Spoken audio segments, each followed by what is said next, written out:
करायची ते सांगणार आहे हा. सिया बोल पहिले. माझं नाव सिया पाटील आहे. बोल. माझं नाव हा.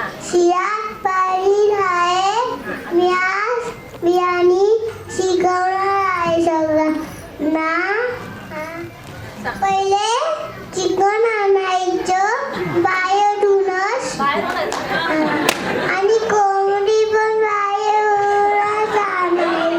कळलं का? कोंबडी आणि चिकन दोन्ही बाहेरून आणायचंय, घरातून काही नाही.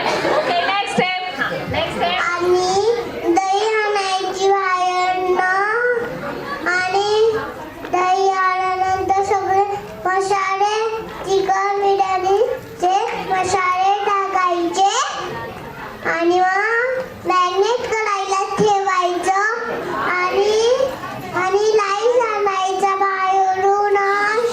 घरी नाही आणायचं, घरचं नको राईस, बाहेरचाच. घरचं बाहेरचं हवंय. हा ठीक चल. पुढे आणि तांदूळ टाकून द्यायचे आणि राईस टाकून द्यायचा कुकरमध्ये आणि थोडंसं हलवून घ्यायचं आणि थोडंसं झोपून घ्यायचं. कळलं का? ही बिर्याणीची स्टेप खूप इम्पॉर्टंट आहे. बिर्याणी कुकरला हलवून झाली की मस्तपैकी एक झोप काढायची. बिर्याणीकडे अजिबात बघायचं नाही कोणी. कळलं? ही स्टेप सगळ्या लेडीजने फॉलो करा. नंतर काय होईल माहित नाही. Next step. हा चलो नेक्स्ट स्टेप ही.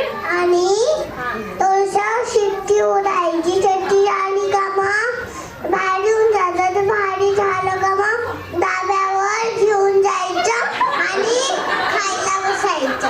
कळलं का?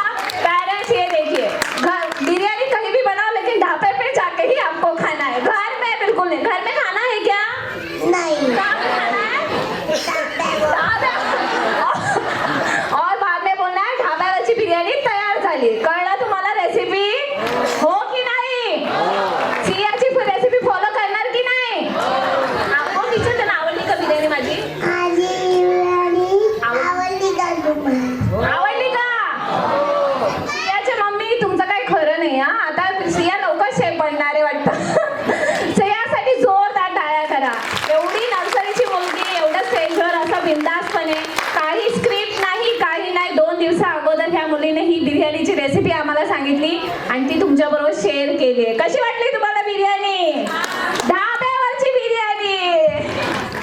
थँक्यू. थँक्यू. आता नेक्स्ट डान्सकडे वळूया. Thank you so much.